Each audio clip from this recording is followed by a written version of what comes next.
Hello everyone. तो कैसे हैं आप लोग? आई होप आप लोग बहुत अच्छे होंगे और अपने पेपर की तैयारी जबरदस्त कर रहे होंगे।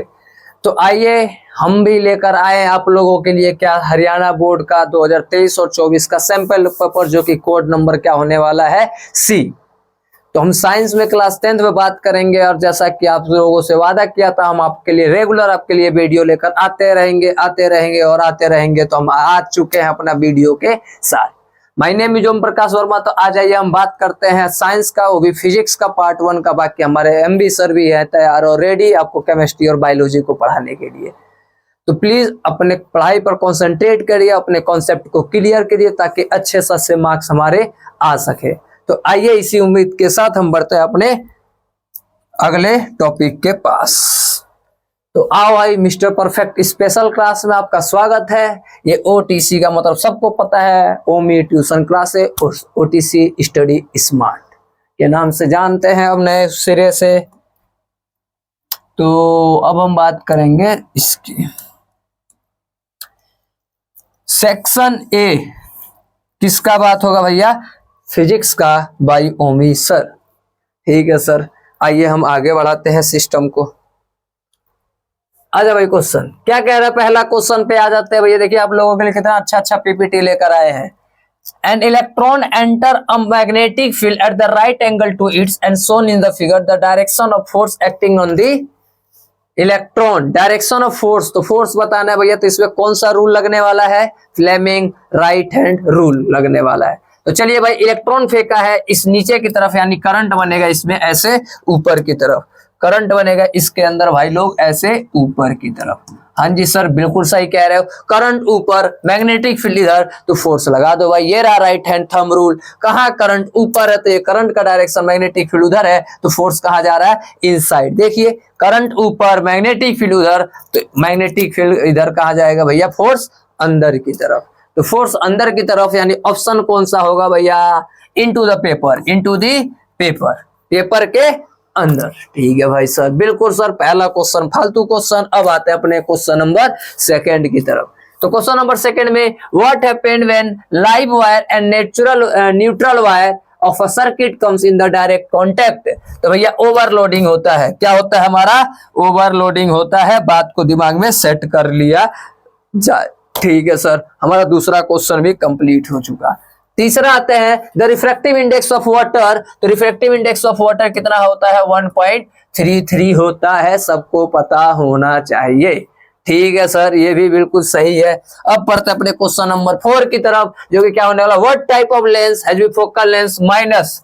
कह रहा क्या टाइप का लेंस होगा? तो फोकस क्या है? माइनस का 40 सेंटीमीटर है, यानी कि नेगेटिव का मतलब क्या हो गया? Concave lens. कैसा है भैया? कॉनकेव लेंस है। लेंस पूछ रहा था, हमने लेंस बता दिया। हाँ जी सर, फोकल लेंस उसी का नेगेटिव होता है जो कॉनकेव लेंस होता है। बिल्कुल बिल्कुल करेक्ट। आओ भाई, अब आगे बढ़ते हैं क्वेश्चन नंबर 5 की तरफ, जो कि क्या होने वाला? एसेशन और रीजन की कहानी। तो आओ भाई हम देखते हैं क्या है इसके अंदर। क्वेश्चन पढ़ते हैं प्यार से।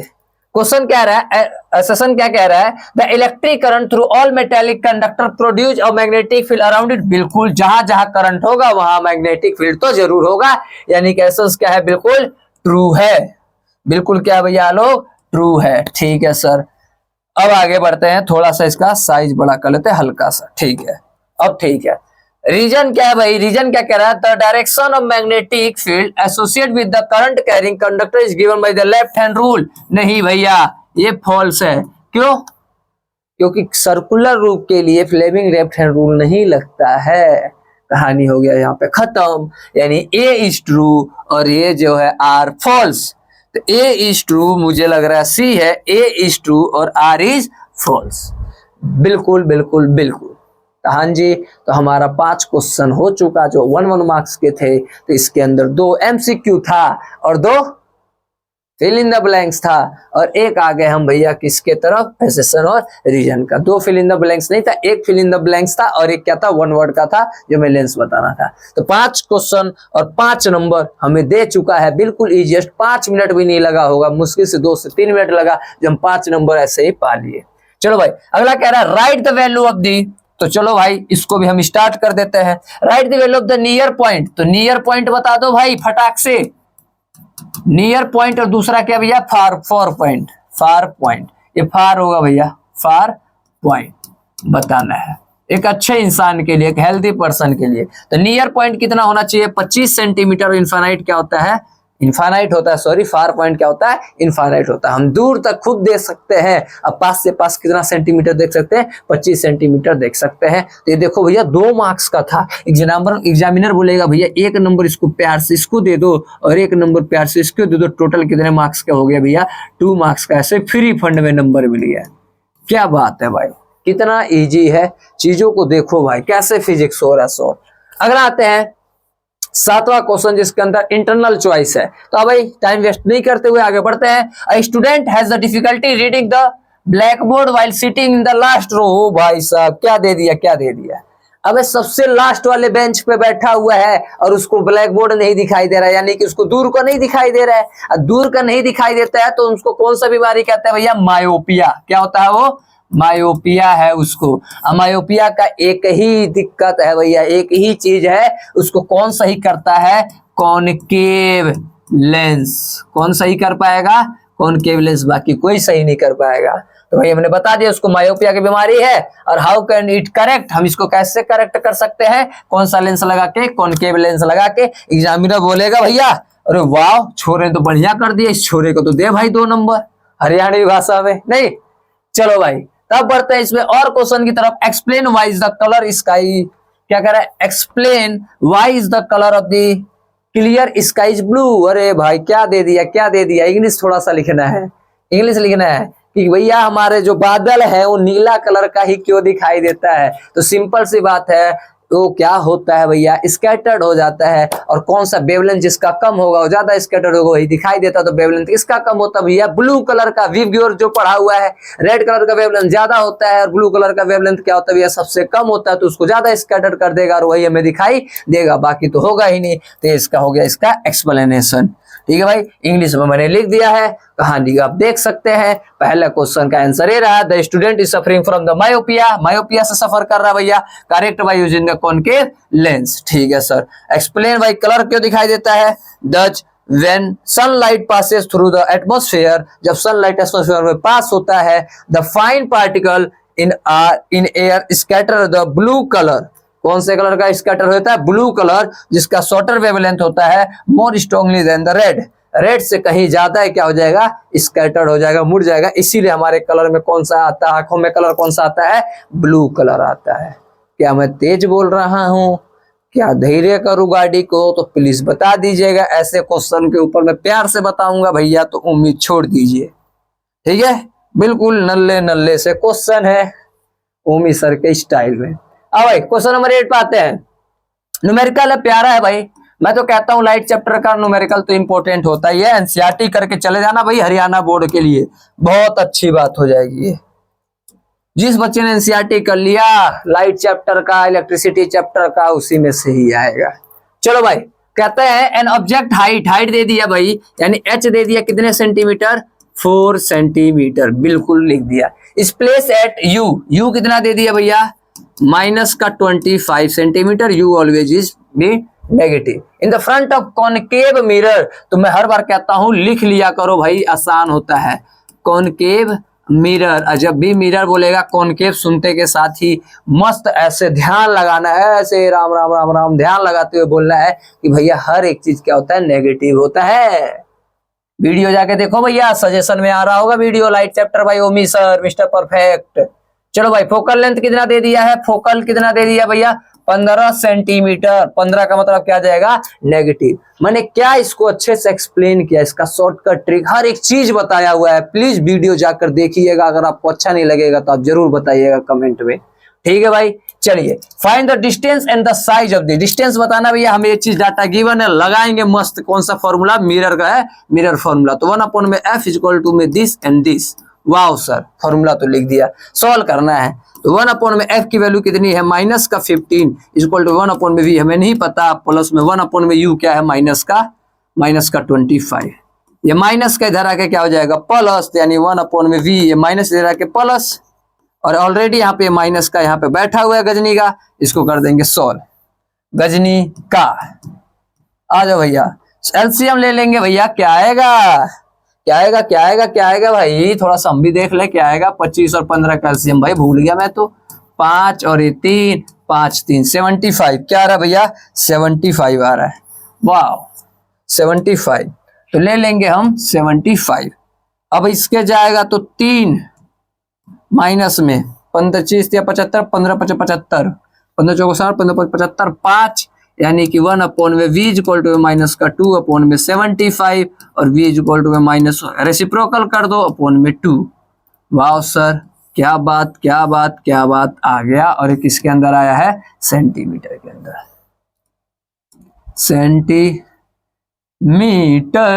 के अंदर हमने भी कर दिया। v की वैल्यू आ गया नेगेटिव का, डिवाइड करना ना, शायद मेरे हिसाब से एग्जाम्पल है एनसीईआरटी का। क्या कह रहा है, साइज ऑफ द इमेज बताना है भाई, तो मस्त और प्यारा सा फॉर्मूला लिखूंगा, एच डैश अपॉन में एच इक्वल टू में माइनस का वी अपॉन में यू। शाबाश सर, एच डैश अपॉन में एच, एच का है भाई, का है 4 सेंटीमीटर, तो हम भी लिख दिया हेलो भाई, थोड़ा भाषा भी बोलते हैं अलग वाला। माइनस वी कितना है भाई, माइनस का 75 अपॉन में 2 हमने लिख दिया। और u हमारा क्या है, माइनस का 25, तो हमने मस्त प्यारा से यहाँ पे माइनस 25, माइनस से माइनस गया, तेल लेने 25 दिया 75, यानी h डैश अपॉन में 2 से 2 आ गया, 2 इक्वल टू में क्या है माइनस का 3, तो 3 2 जा 6, तो माइनस का 6 सेंटीमीटर। अच्छा सर, आपने हाइट भी बता दिया, इमेज भी बता दिया, नेचर तो पूछा ही नहीं है क्वेश्चन में, तो नेचर बता दो, रियल एंड इन्वर्टेड बना रहा है। ठीक है भाई, बस हो गया, कहानी खत्म, समाप्त, बल्ले बल्ले टाटा बाय बाय। चलो भैया हटाओ फट से, हटा सावन की घटा, आगे बढ़ता है क्वेश्चन नंबर 9 की तरफ, जो कि पूरे देंगे शायद 3 नंबर। शाबाश, बढ़िया क्वेश्चन है भैया, ऐसे क्वेश्चन को तो इंपोर्टेंट लिखा कर भाई, एकदम MR स्टार बना, MR स्टार।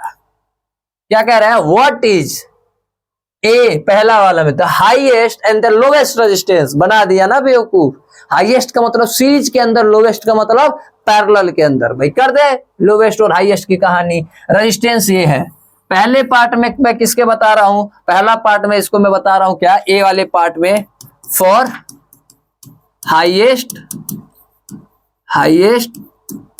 रेजिस्टेंस। तो हाईएस्ट रेजिस्टेंस के लिए हमें क्या करना पड़ेगा, ऐड करना पड़ेगा, सीरीज में ऐड कर दो भैया। क्या क्या ओम का रेजिस्टेंस था, 4 8 12 24, 4 8 12 24, यानी 4 8 12 और ये 24, यानी सबको जोड़ने पर हाईएस्ट रेजिस्टेंस ऑब्टेन होगा। कितना होगा भैया, 20 4 24 24 48 ओम का हो जाएगा भैया, प्लस माइनस देख लेना, बाकी तो आप समझदार हो गए। ये आ गया हमारा आंसर पहला। चलो भाई दूसरा पार्ट हमें क्या ऑब्टेन करना है भाई लोग, क्या करना है, फॉर लोवेस्ट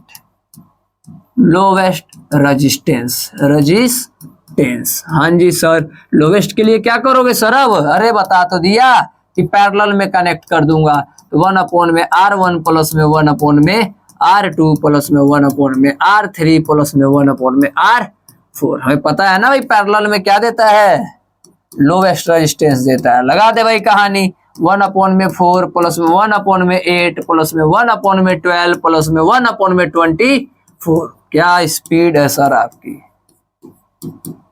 हाँ भाई, अब ऐसे भी क्वेश्चन, एलसीएम क्या आएगा 24। अब ऐसे भी क्वेश्चन परेशान करेगा क्या, यही काम रह गया है। आ जाओ भाई, 6 3 2 और 1, यानी 1 अपॉन में आरपी इक्वल टू 6 3 9 2 11 1 12 अपॉन में 24, कर दे उल्टा रेसिप्रोकल, 24 अपॉन में 12, तो 12 दूनी 24, यानी पैरेलल की कहानी आ गया 2 ओम। अब इससे ही छोटा रेजिस्टेंस क्या लेंगे भाई जीवन में, हो गया भाई। 9 क्वेश्चन, 5 मिनट भी नहीं होगा भाई, तेरी कसम क्या बोलूं मैं इसमें।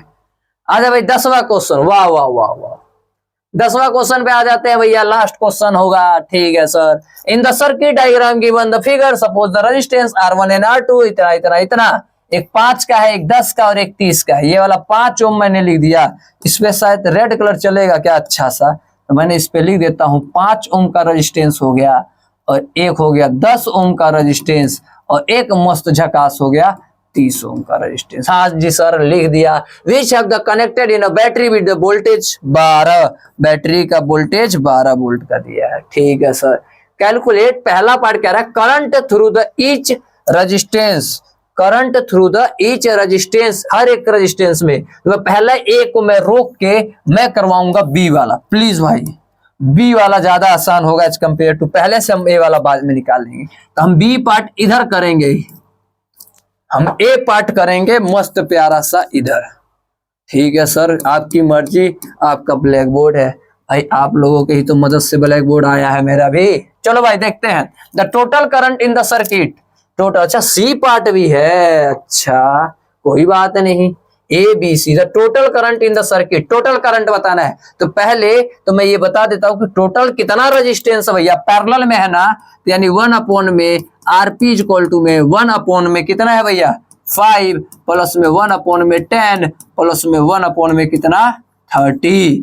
सॉल्व करना तो भाई, तो 1 अपॉन में आरपी इक्वल में कितना आ जाएगा एलसीएम 30 आएगा क्या, 30 आ गया भाई। चलो मान लेते हैं, तो इससे डिवाइड किया 6, इससे डिवाइड किया 3, इससे डिवाइड किया 1, यानी कि 10 अपॉन में 30, रेसिप्रोकल करके आरपी की वैल्यू कितना आ गया 3 ओम, आरपी की वैल्यू आ गया 3 ओम। हमसे बी वाले पार्ट में तो total current in the circuit, total current बताना है। तो आई फॉर्मूला लगाऊंगा V इक्वल टू में आई आर, तो यानी हमें करंट बताना, तो I इक्वल टू में क्या होता है V अपॉन में R, और V हमारा हमें पता ही है कितना है भाई 12 अपॉन में R, हमने टोटल निकाल लिया, कितना टोटल रेजिस्टेंस था 3, तो डिवाइड कर दूंगा तो I कितना आ गया 4। कसम खुदा की 4 एम्पियर हमारा आ चुका करंट, जो कि ऑप्शन बी हो गया बिल्कुल करेक्ट। सी पूछ रहा टोटल रेजिस्टेंस, टोटल रेजिस्टेंस, अरे भैया हमें यहीं पे कर दिया, यही तो हमारा सी पार्ट है, यही वाला हमारा क्या है भैया सी पार्ट है, इसी में हो चुका भैया, इसी में ही हो चुका। अरे दोबारा से कर देंगे क्या, इसी को बी और सी दोनों डाल दे यहाँ पे, ये बी वाला पार्ट निकल कर आ गया बी पार्ट, और ये निकल के आ गया हमारा सी वाला पार्ट। तो इसको मैं ऐसे बनाता हूं, ऐसे, ऐसे कैसे, ये वाला सी पार्ट कर दिया, और ये वाला कुछ गलत किया हूं क्या भाई, जरा चेक करना कहाँ गलत हो सकता है यार। पहले वाले में पूछ रहा टोटल करंट है, मैंने बता दिया टोटल करंट, इस वाले में टोटल रेजिस्टेंस मैंने बता दिया टोटल रेजिस्टेंस।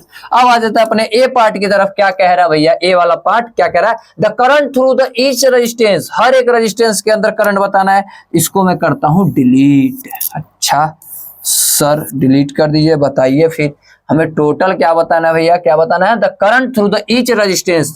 तो सपोज के लिए इस वाले रेजिस्टेंस में चलता हूं, तो I1 मान लो, इसमें मान लो कौन सा करंट जा रहा है I1, इसमें मान लो I2, और इसमें मान लो I3 करंट जा रहा है। तो I1 इक्वल में क्या होता है V अपॉन में R1, पैरेलल में पोटेंशियल सेम होता है, सेम डालेंगे, बैटरी कितना था इसका 12, और R1 पहले वाले का कितना था 5, तो 12 अपॉन में 5 एम्पियर हो गया सर। I2 निकालता हूं, इसका भी फॉर्मूला लिखूंगा V अपॉन में R2, पोटेंशियल तो सेम है 12, और दूसरे वाले का रेजिस्टेंस कितना था भैया 10 था, काट दूंगा तो 2 पंजे 10 और 2 छके 12, तो 6 अपॉन में 5 एम्पियर। ठीक है सर। I3 निकालता हूं, इसका लिखूंगा V अपॉन में R3 इक्वल टू B 12 है, और R हमारा कितना है R, तीसरे वाले के लिए 30, 2 से काटेंगे क्या कि 6 से काट दो, 6 दूनी 12, 6 पंजे 30, तो 2 अपॉन में 5 एम्पियर आ चुका हमारा सारा कहानी खत्म। तेरी कसम खत्म भाई, कहानी खत्म, बिल्कुल मस्त राइटिंग में अच्छे से एक्सप्लेन करके कर दिया, कहानी समाप्त हो गया। सबको करंट जोड़ोगे तो देख ले भैया सारा टोटल करंट कितना आना चाहिए 4 आना चाहिए, चेक करके देख सकते हो। तो 5 5 नीचे सेम है, 12 5 20 बिल्कुल आ रहा है 4, एलसीएम लेके देख सकते हो 4 ही आएगा, बिल्कुल करेक्ट है।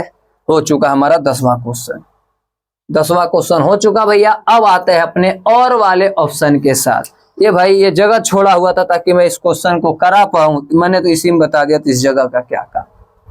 ठीक है सर। अब आते हैं अपने 10वें वाले क्वेश्चन में, और है एक्सप्लेन द फॉलोइंग। वाह वाह वाह, एनसीईआरटी का लास्ट वाला क्वेश्चन है भाई लोग, एनसीईआरटी का लास्ट वाला सेकंड, पता नहीं लास्ट तो नहीं है, ऊपर एक आध दो क्वेश्चन है उसी के ऊपर है ये बातें हैं। तो आओ भाई एक को 1 2 3 4 5 5 नंबर का है, तो 5 को नंबर के पांचों में यहाँ पे एक्सप्लेन करके लाया हुआ हूं, देख सकते हैं भाई। पहला पार्ट क्या कह रहा है, why is the tungsten use almost exclusive for the filament of electric worm. हम क्यों भैया यूज करते हैं टंगस्टन, उसका रजिस्टिविटी हाई होता है। क्या होता है भैया, रजिस्टिविटी हाई होता है, और मेल्टिंग पॉइंट भी क्या होता है, बिल्कुल हाई होता है, इसीलिए हम टंगस्टन लेते हैं। टंगस्टन पता है ना भैया, जो 100 वाट का पीला वाला बल्ब आता है उसमें टंगस्टन लगा रहता है। अगर उसका मेल्टिंग पॉइंट लो होगा तो जल्दी मेल्ट हो जाएगा, खराब हो जाएगा, क्या फायदा। उसका रजिस्टिविटी हाई होना चाहिए, तभी जितना उतना ज्यादा वो रोशनी देगा। तो due to the high melting point क्या होना चाहिए, हाई मेल्टिंग पॉइंट होना चाहिए और हाई रेजिस्टिविटी होता है, इसीलिए हम टंगस्टन का यूज ज्यादा करते हैं। तो हमारा पहला पार्ट हो चुका, बिल्कुल सर। अगला आते हैं, कह रहे हैं why is the conductor of electric heating device such that the bread toaster and the electric irons made of alloy rather than the pure metal. क्यों होता है भैया, सेम वही कहानी जो पहला था, रजिस्टिविटी हाई होता है, कंडक्टिविटी, हाँ भाई क्या कहते हैं, रजिस्टिविटी हाई होता है और मेल्टिंग पॉइंट भी हाई होता है, इसीलिए हम उसका यूज करते हैं टोस्टर मशीन में, नहीं तो वो भी खराब हो जाएगा भैया। जैसे बल्ब वाला था वैसे इसका भी कहानी है, देखो वही लिखा होगा, मेल्टिंग पॉइंट हाई होता है, रजिस्टिविटी भी क्या होता है, हाई होता है, हाई मेल्टिंग पॉइंट और हाई रजिस्टिविटी, इसीलिए हम अलॉय का यूज ज्यादा करते हैं टोस्टर में, नहीं तो जल्दी खराब हो जाएगा टोस्टर। ठीक है सर, बी भी हो गया। अब आते हैं C, why is the series arrangement not use for the domestic circuit. अरे भाई कितने बार पूछोगे यार, सीरीज में हम बता तो दिया, सीरीज में अगर भैया हम लगाते हैं कहानी तो एक उसका स्विच उच लगाने का काम ही नहीं लगेगा, तुम स्विच बंद करोगे आगे सर्किट में भी करंट जाना क्या हो जाएगा, बंद हो जाएगा, किसी काम का नहीं रहेगा। शॉर्ट सर्किट होगा, कोई एक एप्लीकेशन खराब हो जाता है तो दूसरा भी चलना बंद हो जाएगा, क्योंकि सीरीज में करंट क्या होता है, सेम होता है। तो ये सारे मैंने रीजन डाले हुए भैया, कई बार इसको बता चुका हूं। पहला देख ले भैया, सीरीज में जब होता है सर्किट में तो वोल्टेज क्या हो जाता है, डिवाइड हो जाता है, सबको पता है। ठीक है सर, इसीलिए प्रॉपर कंपोनेंट उसके काम नहीं कर पाते हैं। पहला पार्ट हो गया। दूसरा, the electrical circuit break down. हाँ भैया, कोई अगर एक खराब हो जाता तो आगे भी करंट नहीं पहुंच पाएगा, इसी वजह से इसमें और भी दिक्कत होता है, स्टॉप वर्किंग हो जाता है। तीसरा, only one switch work in the series. केवल एक ही स्विच को तुम लगा सकते हो, कहीं भी लगा ले भाई। जहां ऐसे मैंने बंद किया सर्किट, क्लोज ओपन हो गया, और ओपन मतलब करंट वहां मिलेगा ही नहीं। अलग अलग घर में देखो कितने सारे स्विच लगे हैं, सारे घर के अंदर पैरेलल वाले कनेक्शन होते हैं। ठीक है, कनेक्शन पैरेलल का ही होता है, हम अलग अलग तभी स्विच का यूज कर पाते हैं, क्योंकि पैरेलल में करंट क्या होता है, अलग अलग होता है, और सीरीज में करंट सेम होता है। अगर स्विच 75 लगा लो क्या फायदा होगा, काम तो एक ही करेगा। ठीक है सर, तो हमारा सी वाला भी क्लियर हो चुका फंडा। अब आते हैं अपने डी की तरफ। क्या कह रहा है, how does the resistance of the wire very with the area cross section. कैसे भैया, रेजिस्टेंस इनवर्सली प्रोपोर्शनल होता है किसके, एरिया के। एरिया बढ़ेगा तो रेजिस्टेंस कम होगा, रेजिस्टेंस कम होगा तो एरिया बढ़ेगा, एक दूसरे के इनवर्सली प्रोपोर्शनल है। बस वही कहानी इंग्लिश में लिखा है और कुछ नहीं है। Resistance is inversely proportional to the area of cross section of wire. खत्म कहानी। डी वाला भाई क्या दिया, 5 नंबर का बेवकूफ बना रहे हैं और कुछ नहीं है। Why are the copper and aluminium wire usually employ for the electricity transmission. क्यों भैया एल्युमिनियम का कॉपर का यूज करते हैं, बताओ बताओ बताओ। क्योंकि ये गुड कंडक्टर होते हैं। चांदी सबसे अच्छा कंडक्टर होता है, लेकिन सोचो चांदी का तार बनाया जाएगा तो इंडिया है भाई, उड़ा लिया जाएगा रातों रात। अभी तो केवल बिजली का ही चोरी हो रहा है। अरे सच्चाई बोल दिया, सच्चाई नहीं बोलना था क्या यहाँ। ठीक है भाई, चांदी के बाद कोई अगर होता है तो सिल्वर है, क्या बोलते हैं इसको, एल्युमिनियम है, कॉपर है, इनका यूज ज्यादा होता है, क्योंकि इसका रेजिस्टेंस बहुत कम होता है। रेजिस्टेंस कम तो वायर क्या हो जाएगा, ज्यादा हो जाएगा, करंट ज्यादा होगा। तो यही बात लिखा है, copper and aluminium have the low resistance. क्या होता है, low resistance, good conductor of electricity होता है, इसके अंदर लो रेजिस्टेंस होता है, और ये सस्ता भी पड़ता है, चांदी से तो काफी सस्ता पड़ता है। ठीक है, इसीलिए हम इसका यूज करते हैं। तो हो गया कहानी, खत्म फिजिक्स। 10 मिनट में 15 मिनट भी नहीं हुआ, खत्म कहानी। तो हमें 20 नंबर मिल चुका भाई, शाबाश, बधाई हो। अब बारी किसकी है बुलाने की, मिस्टर एम्पलीफायर स्पेशल की, MVG सर OTC। तो आइए भाई MVG सर से मिलते हैं। सर आप फुल फॉर्म पूछिएगा MVG सर से। तो स्वागत है MVG सर आपका फिर से एक बार।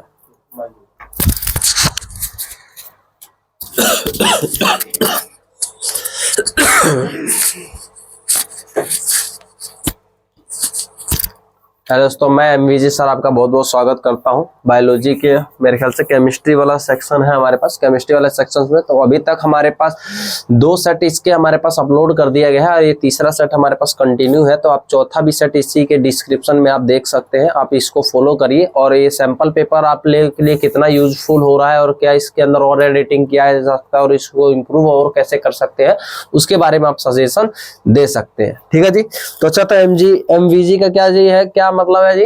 एमवीजी मतलब मोहन वर्मा गरीब। ओके, आइए चलिए आगे बढ़ते हैं। हमारे पास केमिस्ट्री के सेशंस की तरफ आगे बढ़ते हैं। जो पहला क्वेश्चन देखिए, हमारे पास पहला क्वेश्चन क्या कह रहा है, what is the colour of product when dilute sulphuric acid is mix with the copper oxide. Okay, देखिए कहा जा रहा है कि हमारे पास एक क्या है, कॉपर ऑक्साइड है। ठीक है जी, इसको हमारे पास किसके साथ मिक्स किया जा रहा है जी? डाइल्यूट एसिड के साथ। किसके साथ? डाइल्यूट HCl के साथ मिक्स किया जा रहा है। तो ये हमारे पास इसका जो प्रोडक्ट बनेगा वो प्रोडक्ट क्या बनेगा? प्रोडक्ट इसका बताओ, CuCl2 प्लस में H2O। कोई ऐसा तो नहीं सोच रहा है कि हमारे पास यहाँ पे H2 गैस बनेगा। अगर ऐसा सोच रहा है तो बाबू इससे ज्यादा पाप नहीं कर सकते हो। ठीक है जी, इस धरती पर आकर इससे बड़ा कोई पाप नहीं होगा कि अगर इसमें तुम लोग निकालने पहुंच गए क्या, हाइड्रोजन गैस। क्योंकि आप लोगों को चीख चीख के बताया जा चुका है, कुछ ऐसे मेटल होते हैं जो मेटल के नाम पे कैसा है जी, धब्बा है। वो मेटल के नाम पे कैसे होते हैं, धब्बा। तो कौन कौन से मेटल होते हैं जो मेटल के नाम पे धब्बा है? तो 5 मेटल मैंने आप लोगों को बताया कि क्लास 10th में आपको 5 मेटल ऐसे होते हैं जो ये याद रखना है। बताओ, C4 क्या होता है जी? कॉपर। H4 क्या होता है जी? मरकरी। A फिर क्या होता है जी? Ag silver. A4 क्या होता है? Au gold.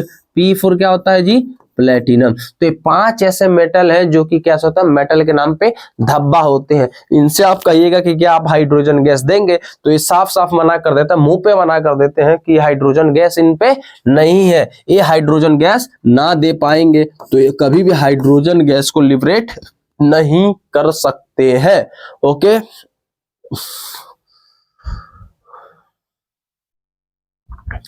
चलिए, लेकिन हमारे पास इसके अंदर क्या था, हमसे प्रोडक्ट का ये सब नहीं पूछा गया था। प्रोडक्ट का हमें क्या पूछा गया, प्रोडक्ट का कलर बताओ, प्रोडक्ट का कौन सा कलर आएगा। तो बताओ, कॉपर क्लोराइड का कलर कौन सा होता है? ब्लू ग्रीन होता है। कैसा होता है जी? इसका ब्लू ग्रीन होता है। अच्छा, लगे हाथ आप ये भी बता दो, कॉपर ऑक्साइड का हमारे पास कौन सा कलर होगा जी? कॉपर ऑक्साइड का कलर बता दो, लगे हाथ, कौन से कलर का होता है? कॉपर ऑक्साइड का कौन सा कलर होता है? बहुत बेहतरीन। इसी तरीके से आप अपने पढ़ाई को थोड़ा और अच्छे से करते रहिए। अच्छा लगा, बहुत अच्छे से आपने चीजों का आंसर दे रहा है, बहुत अच्छा। ठीक है जी, ये बातें जरूर ध्यान रखिएगा, चाप वाला।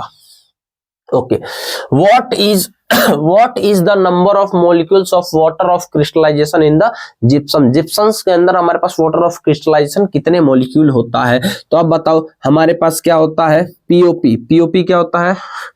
कैल्शियम सल्फेट इनटू में क्या होता है? Half H2O। क्या होता है जी? Half H2O। इसको क्या कहते हैं? इसको कहते हैं POP कहते हैं। ठीक है जी, POP। जब इसके अंदर हमारे पास 1.5 मोलिक्यूल वाटर और इसके अंदर ऐड करते हैं तो क्या बनता है जी? Calcium sulphate. Calcium sulphate plus में हमारे पास क्या बनता है जी? 2 मोलिक्यूल ऑफ वाटर बनता है, जिसको प्यार मोहब्बत से भाषा में क्या कहते हैं? जिप्सम। क्या कहेंगे जी? जिप्सम कहा जाता है। ठीक है जी, क्या कहते हैं? जिप्सम। तो बताओ, इसके अंदर हमारे पास पीओपी के अंदर वाटर ऑफ क्रिस्टलाइजेशन कितना है? हाफ है। ठीक है जी, हाफ वाटर ऑफ क्रिस्टलाइजेशन है। लेकिन हमसे जिप्सम का पूछा गया है, तो बताओ इसका जिप्सम का वाटर ऑफ क्रिस्टलाइजेशन कितना है? 2 वाटर ऑफ क्रिस्टलाइजेशन है, यानी आंसर कितना आएगा? 2 आएगा। बहुत बेहतरीन। ठीक है जी, बहुत अच्छे, बहुत अच्छे। चलिए आगे बढ़ते हैं इसी तरीके से। Hydrogen gas combine with dash to form ammonia.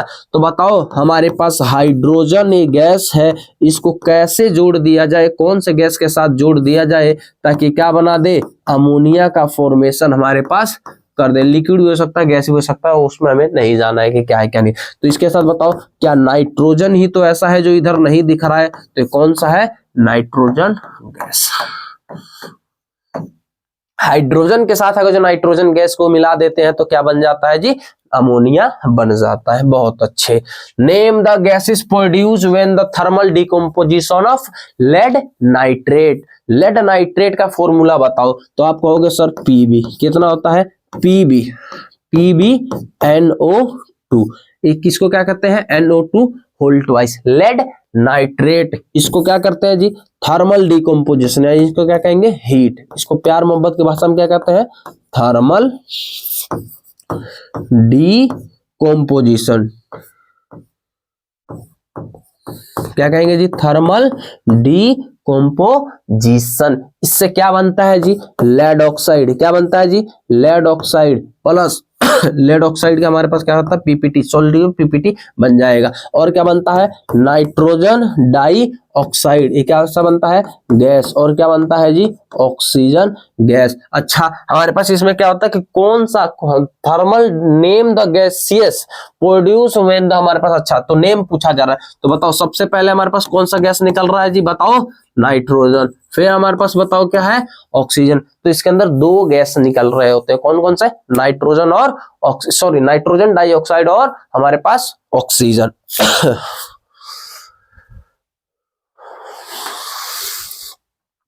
हमारे पास ये दो गैसेस निकल रहे होते हैं। अच्छा, क्या कोई ऐसा बता सकता है इसका कलर कौन सा रहता है, तो भाई आपके लिए भी हम यही कर देते हैं कि कौन से कलर का होता है, ब्राउन कलर का। क्या कोई इसका कलर बता सकता है, क्या नहीं बताएगा, तो मुझे पता है तुम नहीं बताओगे, तो इसको मैं बता देता हूं कौन सा कलर का होता है, व्हाइट कलर का। ठीक है जी, बहुत अच्छा, बेहतरीन। आइए अब आगे बढ़ते हैं एसेंशियल रीजन पे। Bag of chips are filled with the nitrogen gas. क्या हमारे पास जितने भी ऑयली कंटेंट वाले जो बैग होते हैं चिप्स के, क्या नाइट्रोजन गैस से भरे रहते हैं? यस यस, बहुत प्रीटी श्योर, हाँ जी ऐसा ही रहता है। अगला हमारे पास रीजन बताया गया है, nitrogen gas prevent oxidation of fat. क्या नाइट्रोजन गैस ऑक्सीडेशन को बताता है? हाँ जी, ये ऑक्सीडेशन को बचाता है। इसी को दूसरे भाषा में क्या कहते थे, एंटी, याद करो क्या कहेंगे, एंटीऑक्सीडेंट कहलाता था। तो ये भी बात सही है, और इसका करेक्ट एक्सप्लेनेशन ए, तो हमारे पास ए बन जाएगा। ए और बी दोनों सही है, और हमारे पास रीजन क्या है, करेक्ट एक्सप्लेनेशन ऑफ ए है। बहुत अच्छे, आगे बात करते हैं। Name two metal with the low density and the low boiling point. Low density मतलब जो पानी के ऊपर तैर जाते हैं, ठीक है जी, पानी के ऊपर तैर जाते हैं। और लो मेल्टिंग पॉइंट मतलब उसका क्या होगा, वो वोलेटाइल होंगे। वोलेटाइल क्या होता है, जो उड़ने की कैपेसिटी रखते हैं, या जिसको हमारे पास काट सकते हैं चाकू वगैरह से। तो बताओ हमारे पास कौन से ऐसे हैं नाक, कितने बार बताया है, नाक। और नाक में अगर जो तुम एक और चीज ऐड कर लो तो हमारे पास क्या बन जाएगा, तीन ऐसे मेटल मैं तुम्हें बता देता हूं जिनका डेंसिटी कैसा होता है, लो होता है, लो डेंसिटी होता है, और मेल्टिंग और बॉइलिंग पॉइंट भी कैसा होता है, इनका लो होता है। कौन कौन से है भाई, Li से बताओ क्या है, चेक करते हैं आगे लिखा है कि नहीं लिखा है। हाँ जी, लिथियम। लिथियम हमारे पास क्या होता है, लिथियम यानी Li। सोडियम क्या होता है जी, सोडियम मतलब Na। ओके, पोटेशियम मतलब क्या होता है जी, कि ऐसे तीन मेटल हैं जिनका डेंसिटी तो लो होता है, और मेल्टिंग और बॉइलिंग पॉइंट कैसा होता है, ये भी लो होता है। बेहतरीन। आइए 2 नंबर वाले क्वेश्चंस के हम तरफ आगे बढ़ चुके हैं, अपना रुख मोड़ चुके हैं। अच्छा, वो भी 2 नंबर का ही था। ओके, कोई बात नहीं, ऐसा कोई बात नहीं। Draw the dot structure of the N2 on nitrogen gas. ये तो बहुत आसान है। N2 हमारे पास क्या बताना है, N2 पे कितने होते हैं जी, 5 इलेक्ट्रॉन होते हैं। ओके, बहुत अच्छा बना दिया। दूसरे इलेक्ट्रॉन को भी हमने 5 इलेक्ट्रॉन ऐसे बना दिया, इसको हमने इस टाइप से जोड़ दिया। अब बताओ, इसके हो गए हमारे पास 8 हो गए, और इस वाले के भी हमारे पास 8 हो गया।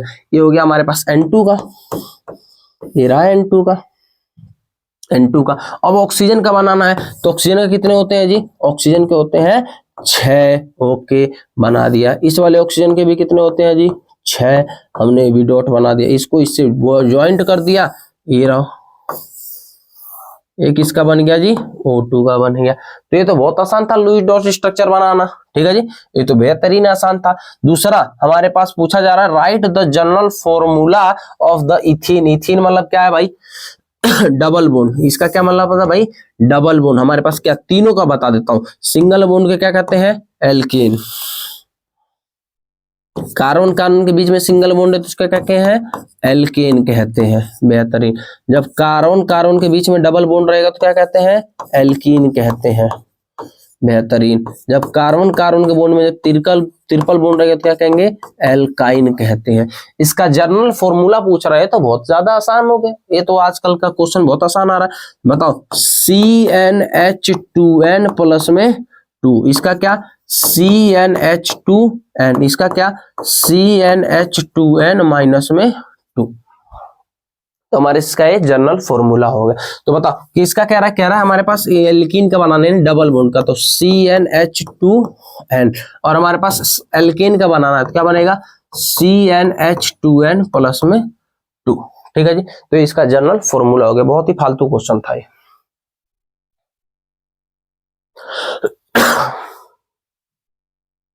चलिए आइए, कह रहा right the right reaction of ethanol, ethanol का रिएक्शन हमें पता करना है। चलिए आइए, हमारे पास पहला हमारे पास देखते हैं इथेनॉल मतलब क्या होता है, CH3 और हमारे पास क्या है CH2OH। ओके, देखिए इसको क्या कहते हैं, इसको कहते हैं इथेनॉल। क्या कहेंगे जी, इथेनॉल होता है। क्या होता है जी, इथेनॉल। इसका कह रहा है कि हमारे पास 3 के साथ रिएक्शन करके बताइए। तो आइए, मैं पहला आपके साथ ऐसा लिखता हूं, दूसरा ऐसा लिखता हूं और तीसरा मेरे पास ऐसा लिखता हूं। जो पहला रिएक्शन पूछा गया वो किससे पूछा जा रहा है जी, पहला रिएक्शन पूछा जा रहा है सोडियम के साथ करके बताइए। दूसरा रिएक्शन पूछा जा रहा है कंसंट्रेटेड H2SO4 के तरह से रिएक्शन बताइए। और अगला हमारे पास क्या पूछा जा रहा है, एसिडिफाइड, हमारे पास KMNO4 के साथ रिएक्शन पूछा जा रहा है। यह है तीसरा रिएक्शन। तो बताइए, जब हमारे पास क्या है एल्कोहल, जब हमारे पास मेटल के साथ आएगा तो बताइए क्या बनेगा, मेटल के साथ एल्कोहल आने पर तो ये बन जाएगा CH3CH2ONA प्लस में क्या बनेगा, हाइड्रोजन गैस बन जाएगा। ओके, आ गया। ओके, कोई इसी को हमारे पास कहता है एसिडिक कैरेक्टर,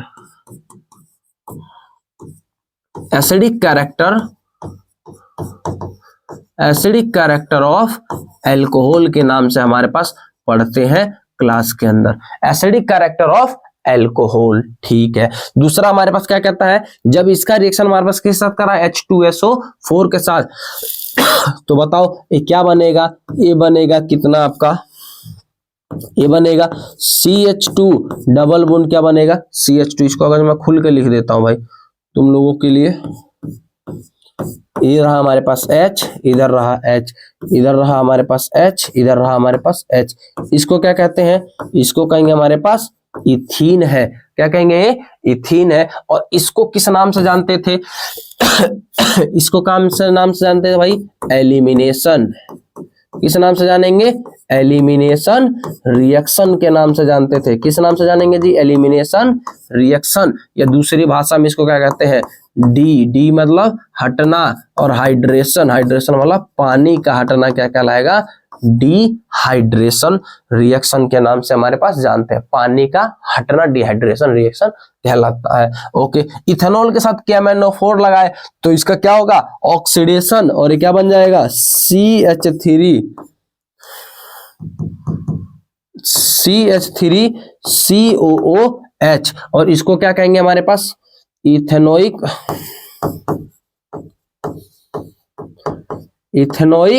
एसिड कहेंगे, या इसको दूसरी भाषा में हमारे पास क्या कहते हैं, एसिटिक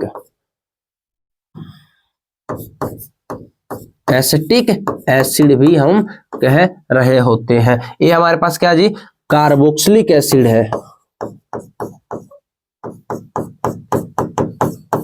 क्या है जी, ये कार्बोक्सिलिक एसिड होता है। और एक कौन सा रिएक्शन हमारे पास होता है, इसको कहते हैं oxidation reaction.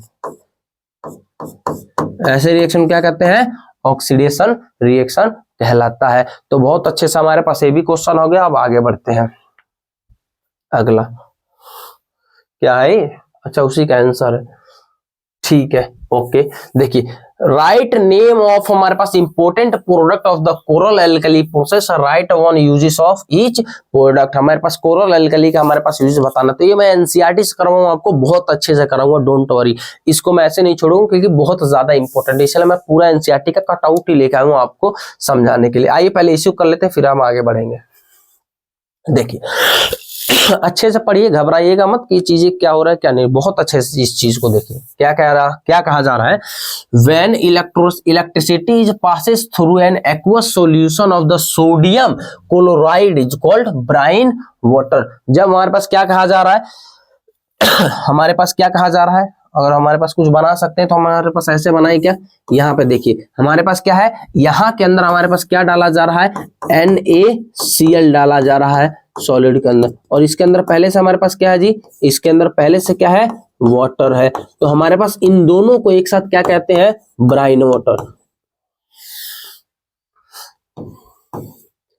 Bryan water, brine water को आप दूसरे भाषा में कह सकते हो नमक का पानी है। क्या है जी, नमक का पानी को ये क्या कह रहे हैं, ब्राइन वाटर कह रहे हैं। ठीक है जी, ब्राइन वाटर। ठीक है जी, इसके हर एक चीज इंपॉर्टेंट है, इसीलिए आपको धीरे धीरे पढ़ा रहे हैं सारी चीजें।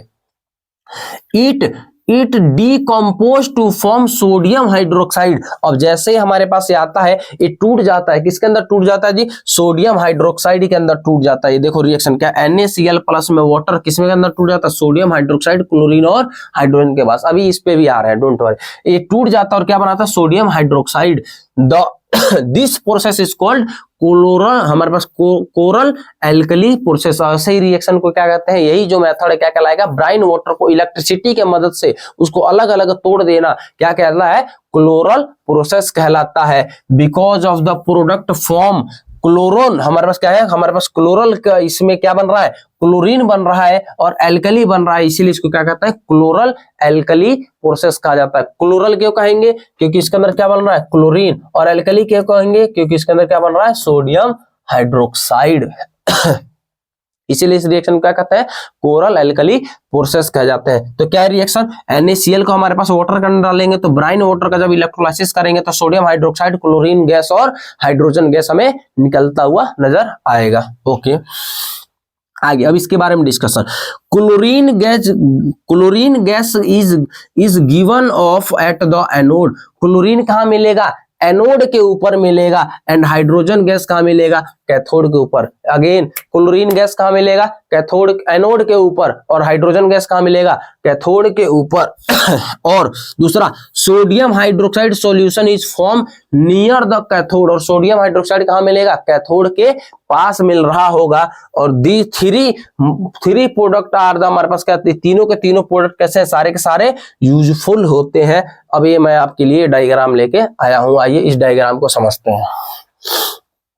देखिए क्या है हमारे पास, यहाँ पे हमारे पास देखिए इसके अंदर हमारे पास क्या था, ब्राइन वाटर, ब्राइन सॉल्यूशन इसके अंदर हमारे पास डाला जा रहा है। ब्राइन सॉल्यूशन डाल रहे हैं, इलेक्ट्रिसिटी में एनोड कैसा है, पॉजिटिव, और कैथोड कैसा है, नेगेटिवली चार्ज है। जैसे हमने इलेक्ट्रिसिटी को पास किया तो यहां से हमारे पास क्या हुआ, क्लोरीन कहां पे आएगा, क्लोरीन आ जाएगा किसके पास नेगेटिव चार्ज किसके आएगा, पॉजिटिव चार्ज के पास। तो नेगेटिव में कौन है, क्लोरीन है, और हाइड्रोजन हाइड्रोक्साइड है। ठीक है जी, नेगेटिव के पास हमारे पास कौन आएगा, इसके तरफ आएगा हमारे पास Cl नेगेटिव, और OH नेगेटिव हमारे पास इसके पास आ रहा होगा। दूसरा, इस वाले के पास क्या आएगा, इस वाले के पॉजिटिव वाले आएगा, क्योंकि नेगेटिवली चार्ज है तो Na हमारे पास आएगा, और H पॉजिटिव आ रहा होगा।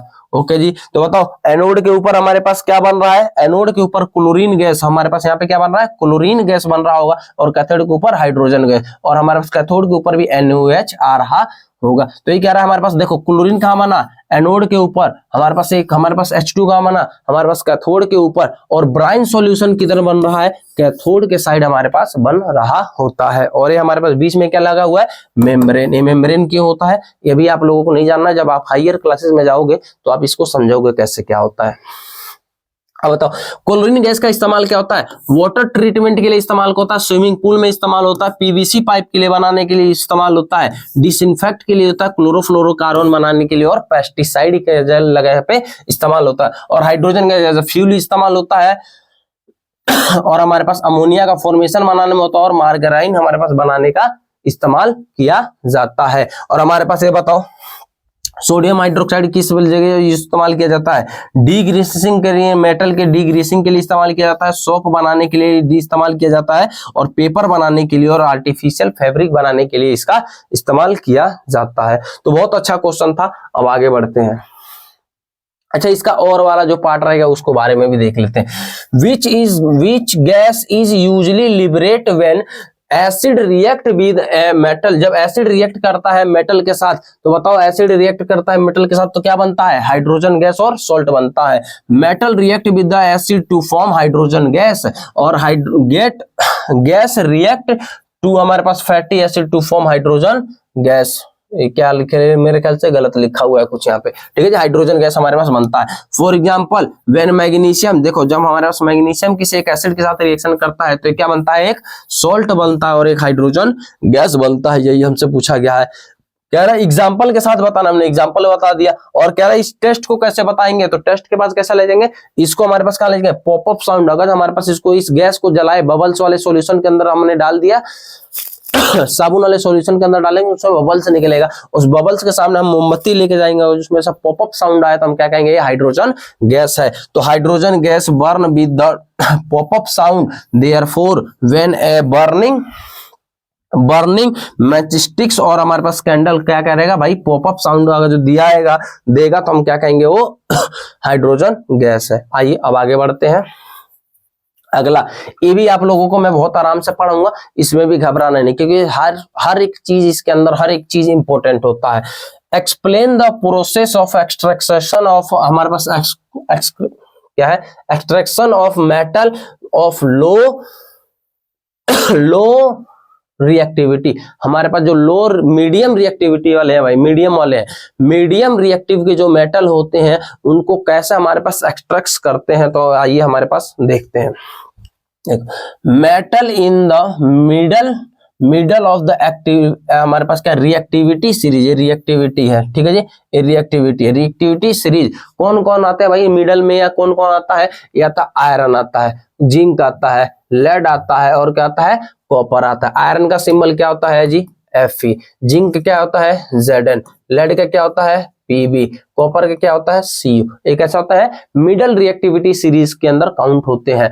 आर द मॉडरेट रिएक्टिव होते हैं। दीज आर यूजली प्रेजेंट, ये ज्यादातर किसमें मिलते हैं? या तो हमारे पास सल्फाइड में मिलते हैं या कार्बोनेट के अंदर मिलते हैं।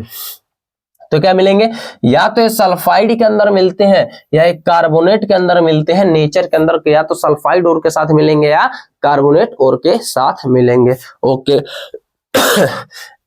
It is easier to the obtain a metal from its oxide is हमारे पास compare to this sulfide और कार्बोनेट है। और कह रहा है इसको निकालना हमारे पास आसान होगा, क्योंकि सल्फाइड और हमारे पास कार्बोनेट उनके कंपैरिजन में ऑक्साइड इनको बनाना पड़ेगा, और बनाना, अगर एक बार ऑक्साइड बना दिया तो हमने इसको निकालना आसान हो जाएगा। तो इसको क्या बनाएंगे? ऑक्साइड बनाएंगे इनका। तो ऑक्साइड बनाने के लिए देखिए, therefore prior to the reduction, हम इसका क्या करेंगे?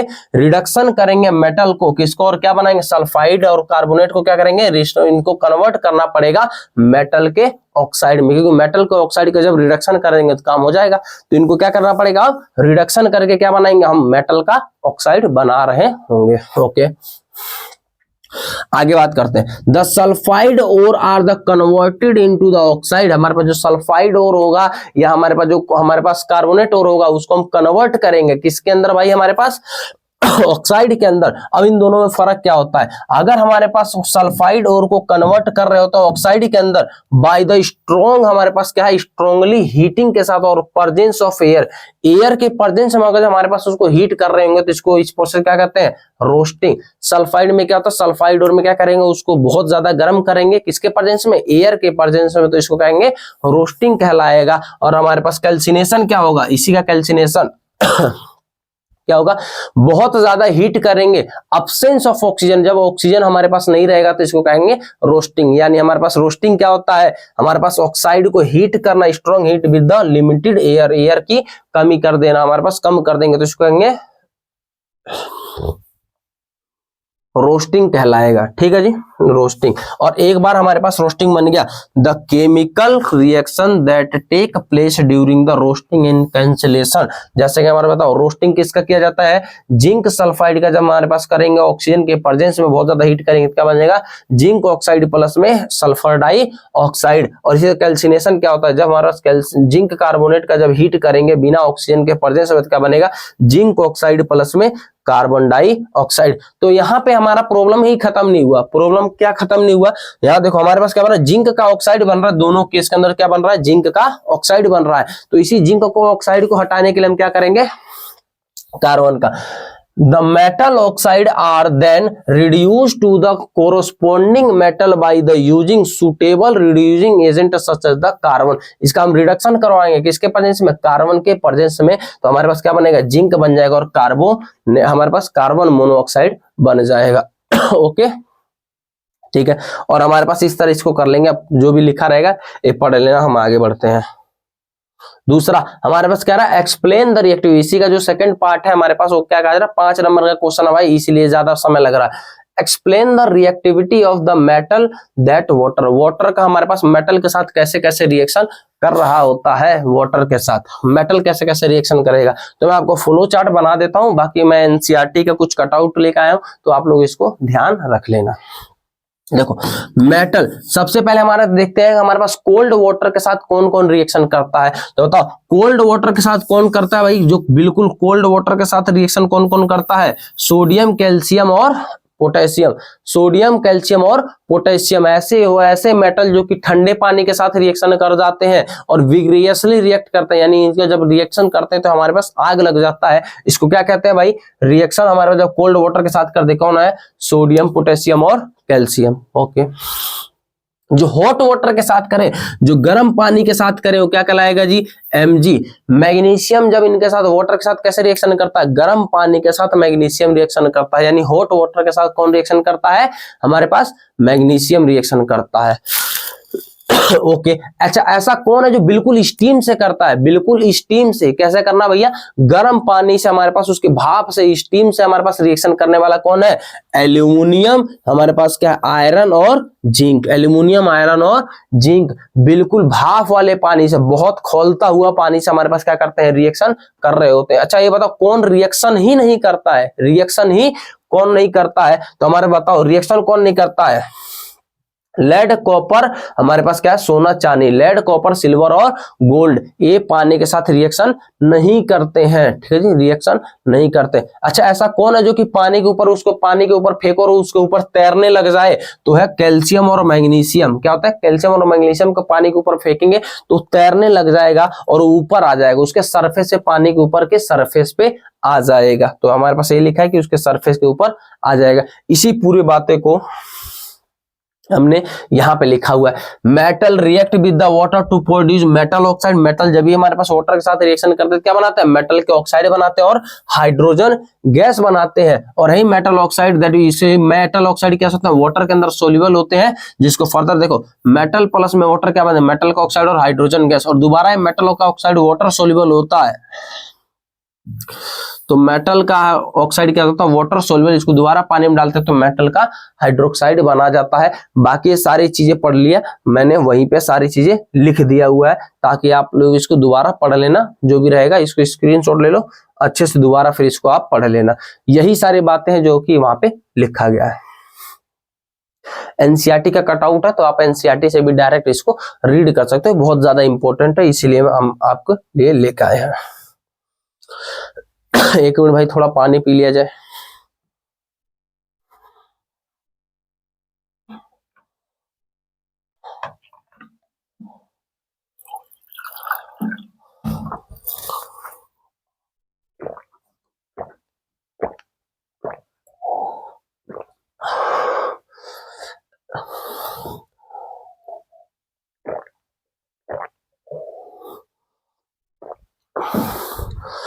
अब आइए बायोलॉजी वाले सेक्शंस की तरफ हम आगे बढ़ते हैं। बायोलॉजी वाले सेक्शंस की तरफ हम आगे बढ़ते हुए पहला क्वेश्चन देखिए। पहला क्वेश्चन क्या, which of the following chromosome is inherited by the girls child from her father. कह रहा है कि हमारे पास क्या होता है, अगर कोई लड़की है तो उसको अपने फादर से क्या मिला हुआ, अगर कोई चीज हमारे पास कोई एक लड़की है तो उसको कौन सा ऐसा हेरिडिटी कैरेक्टर जो उसको अपने फादर से मिला, बताओ। एक्स मिला, एक्स मिला या वाई मिला या हमारे पास दोनों मिले या दोनों हमारे पास नहीं मिला, तो बताओ उसको अंदर एक्स मिलेगा। क्यों? क्योंकि गर्ल्स के अंदर क्या होता है, एक्स होता है, ये गर्ल्स के अंदर होता है। ओके, गर्ल्स के अंदर, और एक्स वाई किसके अंदर होता है, बॉयज के अंदर। तो हमारे पास उसको पक्का उसके फादर से क्या मिला, एक्स मिला, तभी हमारे पास क्या मिला है, वो गर्ल्स बनी है। आगे कह रहा है a Mendelian experiment consist to breed tall pea, ठीक है जी, tall pea plant bearing violet flower. Okay, ठीक है जी।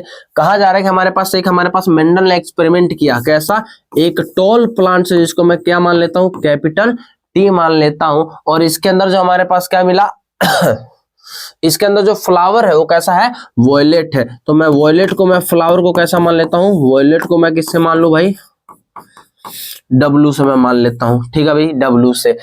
With the short P plant bearing the white flower, और मैं शॉर्ट यानी हमारे पास क्या मान लू भाई,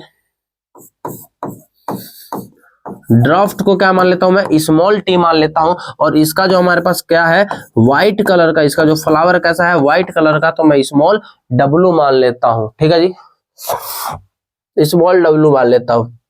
द प्रोजनी ऑल बोर और बोल वॉयलेट, हमारे पास वॉयलेट फ्लावर। कह रहा है कि जब इसका प्रोजनी बना, कैसा बना, जब इसका प्रोजनी बना तो सारे के सारे कैसे थे, वॉयलेट है, यानी वॉयलेट वाला तो दिखा हमारे पास। जब इनसे हमारे पास क्या किया गया भाई, F1 जनरेशन में गया, F1 जनरेशन का जब हमारे पास जो पार्ट कह रहे हैं, जब हमारे पास F1 जनरेशन आया था तो उसके अंदर सारे के सारे कैसे थे, वॉयलेट थे, कैसे थे हमारे पास, वॉयलेट। और हमें पता है वॉयलेट कब होता है, F1 जनरेशन में वॉयलेट क्यों होता है, हर हमेशा ये डोमिनेंट वाले होते हैं, रिसेसिव वाले नहीं होते, यानी पक्का क्या था वो, कैपिटल डब्ल्यू हुआ करता था, ठीक है जी। But almost half of them were the short, लेकिन जब हमारे पास ये हुआ तो हमारे पास जैसे इनका हमारे पास होना तो सारे चाहिए था टॉल, लेकिन जैसे हमारे पास इनका हुआ तो सारे इनमें से आधे कैसे थे, आधे कैसे थे, टॉल थे, और आधे कैसे थे, शॉर्ट थे। तो मैं ऐसा कह सकता हूँ, एक हमारे पास कैपिटल टी था और दूसरा क्या था, स्मॉल टी, और यहाँ पे क्या था, दोनों हमारे पास डब्ल्यू थे। क्यों? क्योंकि हमारे पास दोनों ही डोमिनेटिंग वाले थे। तो हमारा एक कैपिटल टी आ गया और एक स्मॉल टी, और इधर डब्ल्यू आ गया। This suggestion that the genetics made of, हमारे पास टॉल पेरेंट्स, क्या हमारे पास इसे बता सकते हैं कि इसका हमारे पास जेनेटिक्स, इसका पेरेंट्स कौन होगा, हाँ जी, एक कैपिटल टी होगा और एक हमारे पास एक कैपिटल टी, एक स्मॉल टी जेनेटिक्स होगा, और दूसरा हमारे पास क्या है, दोनों ही कैसे होंगे, डब्ल्यू कैपिटल डब्ल्यू, यानी दोनों ही वॉयलेट कलर के होंगे। तो हमारे पास ऑप्शन सी वाला हो जाएगा करेक्ट इसका, ठीक है जी। बेहतरीन क्वेश्चन था, एक क्वेश्चन अच्छा था, ठीक है जी। प्राइमरी कंज्यूमर कम्स एट, हमारे पास प्राइमरी कंज्यूमर कहां आते हैं, सेकेंडरी के पास, ठीक है जी, secondary tropism level of food chain के अंदर आते हैं। Okay, name the hormone that help the cell to grow longer in the shoot, shoot को बढ़ाने के लिए कौन था भाई, ऑक्सिन। क्या होता है भाई, ऑक्सिन हमारे पास हार्मोन होता है, कौन सा, ऑक्साइन हार्मोन होता है, जो क्या बढ़ाता है हमारे पास, रूट और शूट को बढ़ाता है, यानी पेड़ को लंबा करता है, ठीक है जी, लंबा करता है। एसेंशियल रीजन पे आगे बढ़ते हैं। Ozone shielded the surface of earth from the ultraviolet radiation of the sun, क्या हमारे पास ओजोन लेयर हमें बचाता है अल्ट्रावायलेट रेडिएशन से, जो सूरज की रोशनी से आ रही है, हाँ जी, तो हमें बचाता है, ओजोन लेयर हमें बचाता है, ठीक है जी। उसके बाद क्या कहा जा रहा है, ओजोन इज हमारे पास डेडली हमारे पास कोई poison in the lower level of atmosphere, क्या हमारे पास कह रहा है कि जो हमारे पास निचली वाले, हमारे पास जो इधर से इधर है, हमारे पास ऊपर इधर वाला, ऊपर कहेंगे अपर वाला, तो ये क्या है हमारे पास, सन है, और नीचे वाले क्या कहेंगे भाई, लोअर वाला, ठीक है जी। लोअर वाला कह रहा है कि हमारे पास जो डेड हो रहा है क्या, लोअर वाले जितने भी हमारे पास एटमॉस्फेयर का वो डेड हो रहा है क्या, हाँ जी, हमें पता है यहाँ पे ओजोन होल हो रहा है, ठीक है जी, हमारे पास इसके अंदर होल हो रहा है जिससे हमें तकलीफ है। तो ये बात सही है, ये भी बात सही है, हाँ जी, लेकिन इन दोनों का कोई आपस में कनेक्शन है नहीं, इन दोनों का आपस में कोई कनेक्शन नहीं है, तो हम क्या कहेंगे, बोथ ए, हमारे पास A and R true, but R is not correct explanation of A कहेंगे। ए और बी दोनों सही है, लेकिन आर का ए से कोई लेना देना नहीं है। आगे बात करते हैं, how is oxygen and carbon dioxide transported in the human beings. हमारे पास ऑक्सीजन और कार्बन डाइऑक्साइड हमारे बॉडी में कैसे ट्रांसपोर्टेड होता है उसके बारे में हमें जानकारी बताना है। तो बताओ, हमारे पास ब्लड के अंदर, किसके अंदर भाई, ब्लड के अंदर जो मेन कंपोनेंट रहता है कितना, 44% जो कंपोनेंट होता है किसका होता है, आरबीसी। आरबीसी मतलब रेड ब्लड सेल्स का होता है। और रेड ब्लड सेल के अंदर हमारे पास क्या होता है, हीमोग्लोबिन। क्या होता है जी, हीमोग्लोबिन होता है, जिसको क्या होता है, एफिनिटी होता है। क्या होता है जी, इसको एफिनिटी होता है।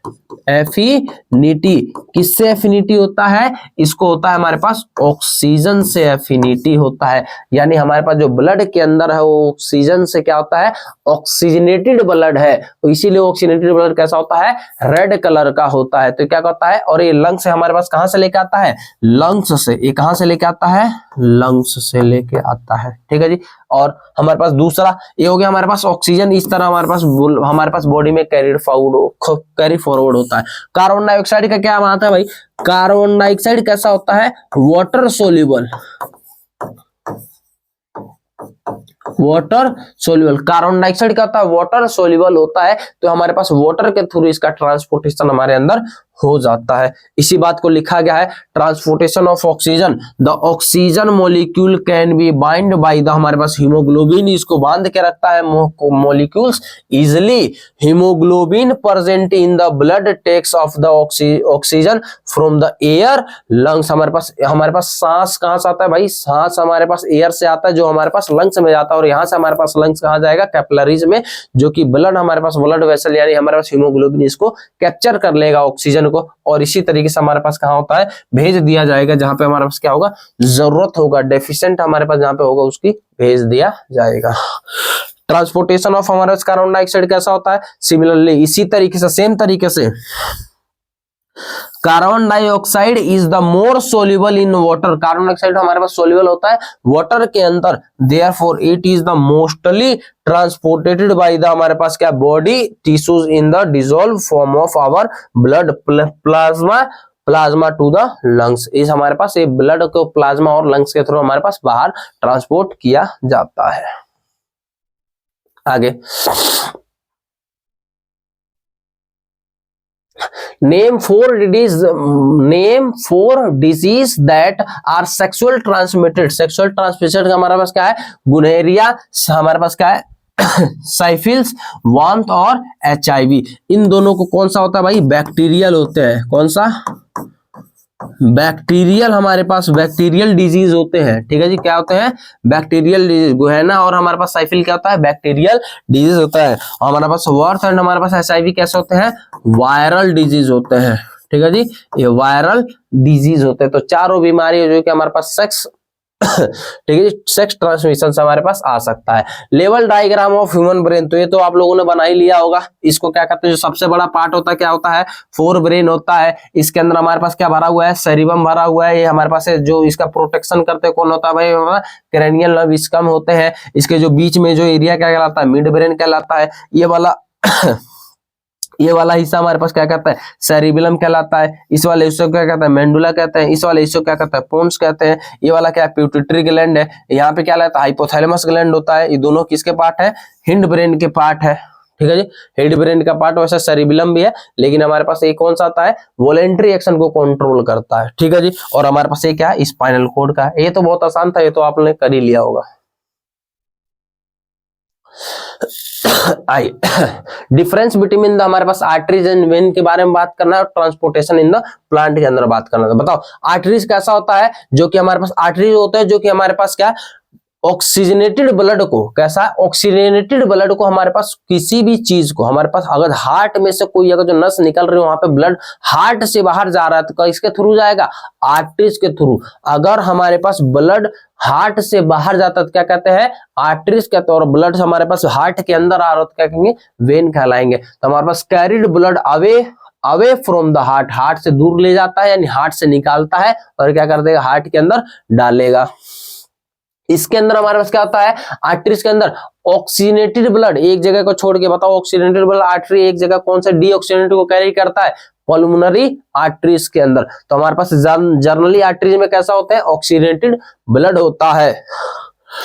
और ये क्या होता है, आर्टर हमारे पास इसके अंदर कैसा होता है, डीऑक्सीनेटेड, लेकिन एक जगह यहाँ पे भी ऑक्सीनेटेड आता है, कहाँ पे, पल्मोनरी वेन के पास। ओके, और ये क्या होता है हमारे पास, आर्टरीज क्या होता है, हड्डियों के पास, जो हड्डियों को जो सबसे नीचे जो नस रहते हैं उसको क्या कहते हैं, आर्टरी, जिसका प्रेशर ज्यादा होता है। और हमारे पास वेन्स क्या होता है, जो ऊपर आपको ये ब्लू ब्लू कलर का दिख रहा है, क्या है ये वेन होता है, जो हमारे पास इसके अंदर प्रेशर कम होता है। तो ये अंदर होता है डीप होते हैं, हमारे अंदर डीप में होते हैं, और इसमें क्लोज टू द स्किन होते हैं। इसका ऑक्सीनेटेड ब्लड का कलर कैसा होता है, रेड, और डीऑक्सीनेटेड ब्लड का कैसा रहता है, ब्लू कलर रहता है।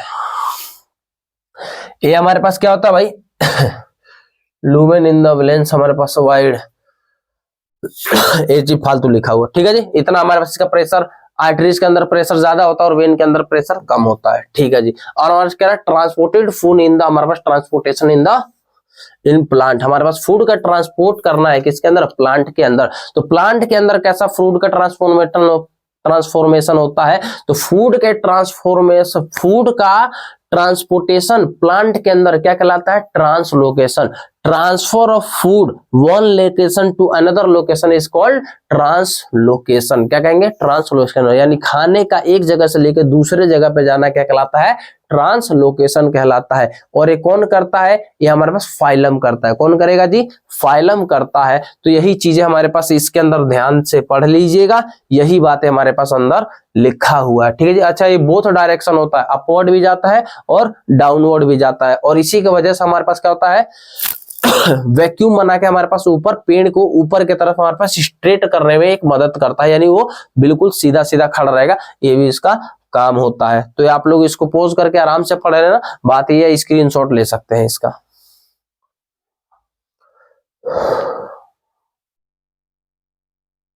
चलिए आइए, क्या कह रहा है हमारे पास, लास्ट क्वेश्चन की तरफ हम आगे बढ़ रहे हैं। क्या कहा जा रहा है, explain reproductive part of the flower with the diagram. हमारे पास फ्लावर के रिप्रोडक्टिव पार्ट बताना है, डायग्राम का बनाना है। और अगला, explain the female reproductive system with the diagram. तो आइए एक एक डायग्राम को हम आगे बढ़ाते हैं।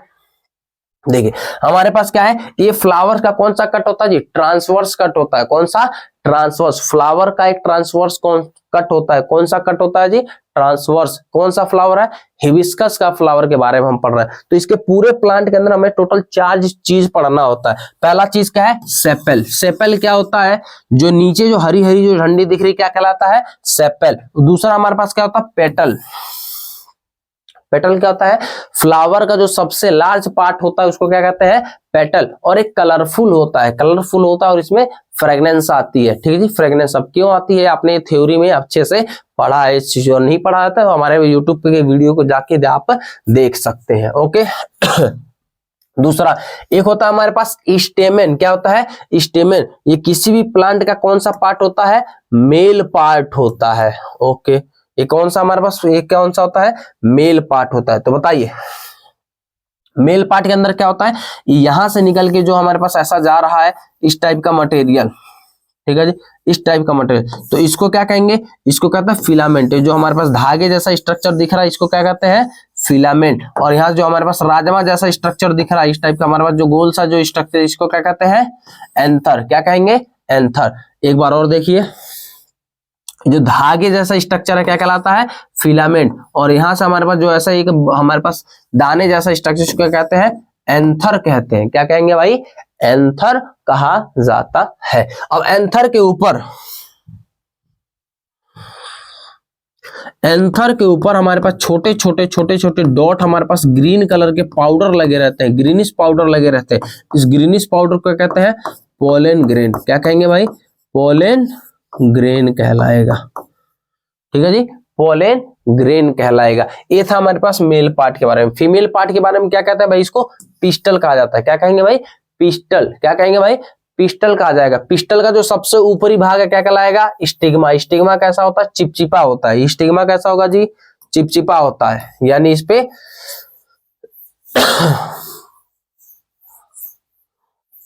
कैसा होता है जी, ये चिपचिपा हमारे पास होता है। फिर इसके बाद जो हमारे पास जो नीचे इतना हमारे पास जो मटेरियल आ रहा है, जो छोटा सा हमारे पास स्ट्रक्चर है, इसको क्या कहते हैं, स्टाइल। हमारे पास स्टिग्मा और ओवरी के बीच का जो मटेरियल बच गया क्या कहलाएगा, स्टाइल कहलाता है। और जो नीचे जो सबसे बड़ा हमारे पास पार्ट दिख रहा फीमेल पार्ट, ये क्या कहलाता है, ओवरी। क्या कहलाएगा जी, ये ओवरी कहलाएगा। क्या कहलाएगा, ये ओवरी। ओवरी के अंदर हमारे पास जो छोटे छोटे आपको इधर मटेरियल दिख रहे हैं, ये जो छोटा छोटा आपको ये स्ट्रक्चर दिख रहा है, क्या कहता है, ओव्यूल्स। क्या कहलाएगा जी, ये ओव्यूल्स कहलाता है। इसको कहते हैं ओव्यूल्स। तो हमने ये क्या था, फिर हमारे पास किसी भी हमारा फ्लावर वेलिंग पार्ट का हमारे पास डायग्राम में स्ट्रक्चर देख ले। बाकी सारी चीज आप पढ़ लेना, या आप इस चीज को अच्छे से चीजों को ऑब्जर्व कर लेना क्या है। अगला हमारे पास क्या, फीमेल रिप्रोडक्टिव सिस्टम के बारे में हम अच्छे से पढ़ रहे होते हैं डायग्राम की मदद से। बाकी सारी चीजें जो लिखा है आप इसको अच्छे से पढ़ लेना, इस चीज को ध्यान दे लेना। देखो क्या है, ये जो दो अंडे जैसा स्ट्रक्चर, क्या है भाई, दो अंडे जैसा स्ट्रक्चर, इसको क्या कहते हैं, ओवरी। जो दो अंडे जैसा जो स्ट्रक्चर, इसका क्या कहलाता है, ओवरी।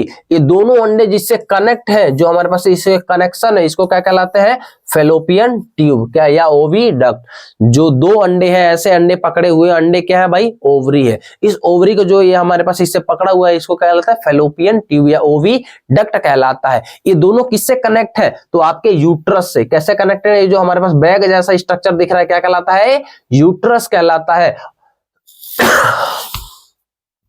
यूट्रस। और यूट्रस की ओपनिंग ऑफ यूट्रस को क्या कहते हैं, हमारे पास सर्वेक्स। ओपनिंग ऑफ यूट्रस को क्या कहते हैं, सर्वेक्स कहते हैं। और हमारे पास क्या होता है, वजाइना। जो हमारे पास सर्वेक्स का जो हमारे पास ओपनिंग ऑफ द हमारे पास जो पार्ट होता है, ओपनिंग हमारे पास जो गार्ड इसके जो होते हैं, इसको क्या कहते हैं, वजाइना। और हमारे पास क्या, सर्वेक्स की कवरिंग को क्या कहलाते हैं, वजाइना कहलाता है। बाकी इसके अंदर कुछ है नहीं। देखिए, The female germ cells और egg are made of the ovaries। हमारे पास क्या है, मेड इन ओवरी। यहाँ पे क्या बनता है, छोटे छोटे हमारे पास बचपन से ही हमारे के बहुत सारे इनमेच्योर एग हमारे पास प्रेजेंट होते हैं ओवरी के अंदर। They are also responsible for the reproduction of the some hormones. यहाँ पे क्या मिलता है भाई, हॉर्मोन्स भी रिलीज करते हैं, जिसको हमारे पास बाद में चीजों को जाके अपने ग्लैंड में भी चीजों को पढ़ रहे होते हैं। ऑन रीचिंग प्यूबर्टी, जैसे प्यूबर्टी एज पे आते हैं तो 1 egg of produce every month, हर 28वें दिन, महीने के हर 28 दिन के अंदर यहाँ से एक अंडा हमारे पास निकल के कि हमारे पास क्या, फेलोपियन ट्यूब से कहाँ आएगा, यूट्रस के अंदर आ रहा होता है by the ovary. The egg is carried from the ovary of the हमारे पास worm हमारे पास क्या होता है भाई, ये यूट्रस के एरिया का हमारे पास worm कह रहा है, फेलोपियन ट्यूब के माध्यम से कहा जाएगा, worm में आ जाएगा। टू ओविडक्ट हमारे पास uterine into the plastic bag, और इसी क्या है प्लास्टिक बैग, इसको क्या कह रहा है भाई, यूट्रस।